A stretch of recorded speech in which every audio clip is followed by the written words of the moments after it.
অন্বেষণ করব, যে সকল প্রতিভাবান খেলোয়াড়রা বের হয়ে আসবে তাদেরকে আমরা সরকারের পক্ষ থেকে ক্রীড়া বৃত্তি প্রদান করা হবে ইনশাআল্লাহ। সারা বাংলাদেশের ক্রীড়াবিদরা এখন অত্যন্ত উৎসাহিত, উজ্জীবিত। হার জিত থাকবে, আমরা হারবো জিতবো, এইভাবেই আমাদেরকে সামনের দিকে এগিয়ে নিয়ে যেতে হবে। বাট আমাদের বর্তমান সরকারের যে চিন্তাভাবনা রয়েছে, আমরা আগামীর ফুটবল, আমাদের আগামীর ক্রিকেট, আগামীর এক্সট্রিম মশার কয়েল প্ল্যান্ট ফাইবার দিয়ে তৈরি, তাই সহজে ভাঙে না, সুগন্ধিযুক্ত ও নিরবিচ্ছিন্নভাবে জ্বলে। ডেঙ্গু, চিকুনগুনিয়া বাহি সহ যে কোনো মশার বিরুদ্ধে দেয় এক্সট্রিম সুরক্ষা। আমাদের কাবাডি, আগামীর বাস্কেটবল, আগামীর আর্চারি, আগামীর শুটিং থেকে শুরু করে সকল স্পোর্টসকে আমরা সমানভাবে গুরুত্ব দিয়ে এগিয়ে নিয়ে যেতে চাই। সো আমি মনে করি যে সিঙ্গাপুরের সাথে বাংলাদেশ হেরে গেছে, এটাতে হতাশ হওয়ার কোনো কারণ নেই। বাট আমরা সামনের দিকে এগিয়ে যেতে চাই, আমরা অতীতকে মনে রাখবো, অতীত থেকে শিক্ষা নিয়ে আমরা সামনের দিকে এগিয়ে যাবো।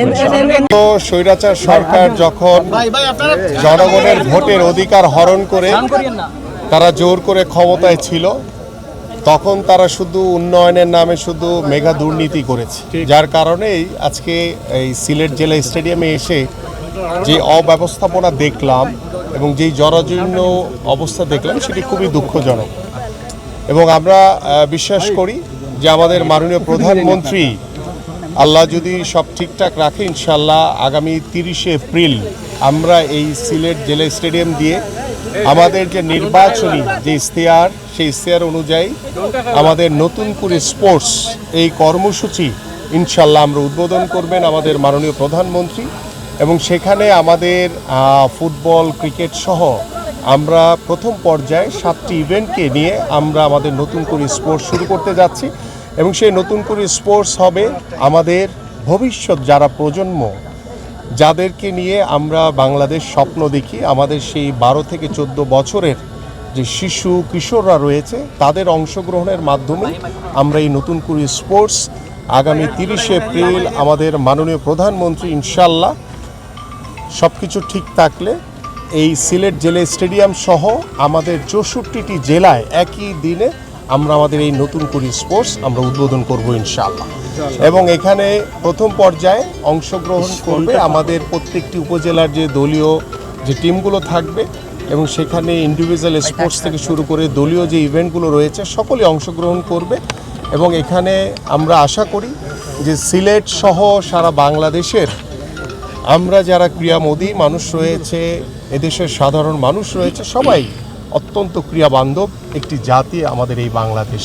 এবং সেই বাংলাদেশের ক্রীড়াঙ্গনকে এগিয়ে নিয়ে যাওয়ার জন্য আমাদের মাননীয় প্রধানমন্ত্রী ইতিমধ্যে আপনারা জানেন যে গত 2 দিন আগে তিনি বাংলাদেশের সকল জাতীয় ক্রীড়াবিদ যারা রয়েছেন তাদেরকে বেতন কাঠামোর আওতায় এনে আমরা ইতিমধ্যে ক্রীড়া ভাতা প্রদান করা শুরু করেছি। তাদেরকে সম্মানী হিসেবে তাদেরকে ক্রীড়া কার্ড প্রদান করা হয়েছে, এবং তাদের সম্মানী হিসেবে যারা গত 1 বছরে যারা বাংলাদেশের জন্য পদক নিয়ে এসছে তাদেরকে আমরা পুরস্কৃত করেছি।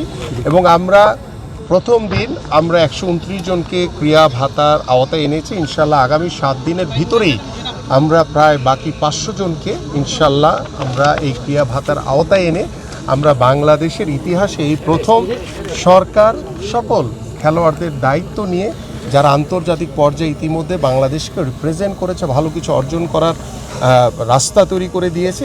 আমরা ইতিমধ্যে সরকারের পক্ষ থেকে আপনারা জানেন আমাদের যে একটি ট্যাগলাইন রয়েছে যে ক্রীড়া হলে পেশা, পরিবার পাবে ভরসা। সেই পরিবারের ভরসা এবং আস্থা অর্জন করার জন্যই আমাদের এই উদ্যোগ। এবং এই উদ্যোগকে স্বাগত জানিয়ে সারা বাংলাদেশের ক্রীড়াবিদরা এখন অত্যন্ত উৎসাহিত, উজ্জীবিত। এবং আমরা আশা করি যে আমাদের আগামী যে নতুন করে যে স্পোর্টস আগামী 30শে এপ্রিল ইনশাআল্লাহ আমাদের সম্ভাব্য মাননীয় প্রধানমন্ত্রী তিনি উদ্বোধন করবেন। পাশাপাশি আপনারা সকলে অবগত আছেন যে আগামী জাতীয় শিক্ষাবর্ষে আমরা 4র্থ শ্রেণী থেকে খেলাধুলাকে বাধ্যতামূলক করতে যাচ্ছি এই 7টি ইভেন্টকে দিয়ে। এইভাবে আমরা ইনশাআল্লাহ সারা বাংলাদেশে একটি ক্রীড়াঙ্গনের পরিবেশের মাধ্যমে, একটি ক্রীড়াবান্ধব পরিবেশের মাধ্যমে একটি সুস্থ জাতি এবং একটি মাদক মুক্ত সমাজ আমরা ইনশাআল্লাহ গড়ে তুলতে পারবো। এবং আপনারা যারা সাংবাদিক ভাইরা রয়েছেন, আমি আশা করি আগামী 30শে এপ্রিল আমাদের মাননীয় প্রধানমন্ত্রীর উপস্থিতিতে আমরা এই নতুন করে স্পোর্টস উদ্বোধনের মাধ্যমে আপনাদের কাছেও সার্বিক সহযোগিতা চাই। এবং আমাদের এই সিলেট জেলা স্টেডিয়ামের সংস্কার করার জন্য আমি ইতিমধ্যে আমার যারা কর্মকর্তা রয়েছেন তাদেরকে নির্দেশনা প্রদান করা হয়েছে। এখানে আমাদের জেলা প্রশাসক মহোদয় রয়েছেন, আমাদের জেলা পরিষদের প্রশাসক রয়েছেন, সিটি কর্পোরেশন প্রশাসক রয়েছেন।